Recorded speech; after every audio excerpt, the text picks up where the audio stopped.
This is why it's important to know your liquor limits and trust your gut. Sometimes you might have to pretend to take that shot, and that's okay. This guy goes out to a bar with one of his friends or whatever, and he had just recently turned 21, so he hadn't been to many bars before. The friend was apparently drinking on the way to the bar, so by the time they got to the bar, he was already drunk. When they sat down at the bar, a girl came up to them. Her name was Candace. He said she was cute and she had really bright red hair. So at first, the girl is flirting with the friend. He's trying to be a good wingman or whatever, so he's also pretending to be more drunk than what he actually is.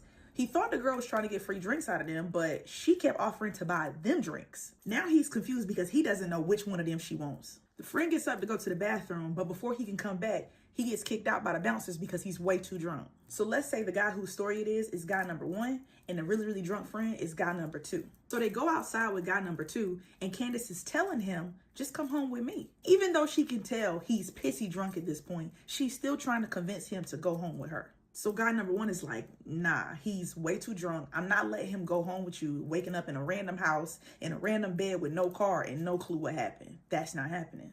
Kudos to guy number 1, because you don't never let your friend, especially your drunk friend, go off with nobody like that.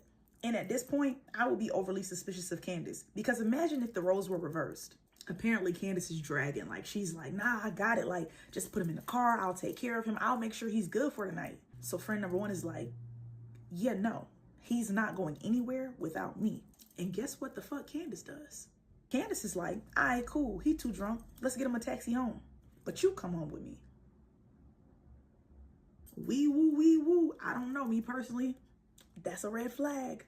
But I guess guy number 1 just felt like she was overly going, and he was like, fuck it. He said he was only a little buzzed, so they put friend number 2 in a taxi, and he went with Candace and got in her car.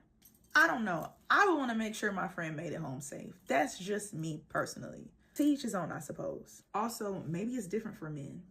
Anyways, he said he like slightly stumbles on the way to the car, and Candace is like, wow, you're pretty drunk, huh? He said at that point he was feeling a little uneasy because he felt like everything was going too smooth and he didn't know why. Y'all gotta trust that good. As they're driving to her house, Candace goes, you wanna go to the liquor store? Don't trip, I'ma buy it. He knows he's already buzzed and doesn't want to get too drunk because he wants to be able to carry himself through the rest of the night. So he tells her like, nah, he's good, but she's insisting they stop at this liquor store. So he doesn't want her to think he's lame. So he's like, all right, cool, get me a pint. Candace comes back outside with a 5th. They're passing the bottle back and forth in the car, but he notices that Candace is only taking really small sips. But every time she gives the bottle back to him, she's like, drink, drink, drink. So he also has a bottle of apple juice. He finishes the apple juice, and what he's doing is kind of spitting the liquor into the apple juice bottle as they're riding down the road. He eventually throws the apple juice bottle out the window while she's not paying attention. He didn't want her to know that he was pretending to be drunk, so he started doing stuff like calling her the wrong name, and she doesn't say anything. They get to her house, and he pretends to like trip and stumble up to the front door. So she helps him inside. They get inside. She closes the front door, and she locks it. So he tells her he's got to use the bathroom. He goes in the bathroom, shuts the door, locks it, and he's just looking in the mirror. And he's like, something feels off, but he just doesn't know what. Something feeling off would have been enough for me. Something should have felt off when y'all was at the bar and she was buying y'all drinks. Something should have felt off when y'all was riding home and she offered to stop at the liquor store. You told her to get you a pint and she got your motherfucking 5th. Something should have been felt off, brother. So he feels himself getting drunker because some of the liquor from earlier is catching up with him. So he turns on the sink and he makes himself throw up. Overly not mad at that. I've done that a few times myself. He starts drinking the tap water out of the sink. He said he's just trying to sober up. But he doesn't want Candace to know that he's not that drunk because he still wants to hook up. I don't know how I feel about that. He turns off the sink and can hear her talking to someone. She says he's drunk as hell. He can barely stand up. You do it. You do what? I'm telling y'all that would have been enough for me right there. Immediately. Immediately. I'm calling the police. I fear I'm calling the police. I'm sorry. So he steps out of the bathroom and walks into the living room. As he's walking into the living room, he sees the back of her head walking into another room. So all he sees is that bright red hair. He asks her where she's going and he's still slurring like he's drunk. She comes back in and she's like, let's go up to my room. He's looking at her face and he realized her eyes look different. Matter of fact, her whole face looked different.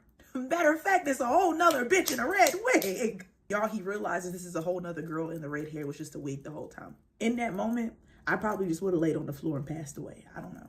I wouldn't know what else to do. His heart stops, but he plays it off. He gives her a little half smile. He's like, yeah, let's go to your room, but first I gotta use the bathroom one more time. So she's like, all right, cool, just hurry up. So he goes in the bathroom and he locks the door and he's listening. And this time he can hear her talking to somebody, but he hears a man's voice this time. He didn't give a fuck what they was talking about because he knew he had to get the hell up out that goddamn house. Point blank period. Man's opened the bathroom window, jumped out, ran for his life. Not mad at it. W's in the chat. He said he ran through a backyard, jumped a fence, ran through another backyard, hit the main road, and just kept running till he got to a 24-hour convenience store. He said he ran into the store, and not only did he run into the store, he stood in front of the security cameras before he called a taxi and went home. These are survival skills, people. He said he had a bunch of different questions, but really no answers. At first, he was like, maybe it was going to be a robbery, but if that's the case, why was she buying me drinks? Why was there another girl that put the wig on? Who was she talking to? What were they trying to get me into? Those are all thoughts he had after the fact, but the good thing is that he got up out of there safe. He added an edit and said that the next day, him and a couple of friends went back to that house. There were no cars, no people, no nothing. He ended up finding out that it was a summer rental and that whoever was in the house had just broke in and used it for that night. I don't know what them folks was planning, but his survival instincts is definitely what saved his life. Because had he kept drinking at the bar when she was buying them shots, had he kept drinking in the car, he was a goner. They were going to get that guy out of here immediately. And y'all know that's exactly why I watch true crime. Anyways, y'all be safe out here.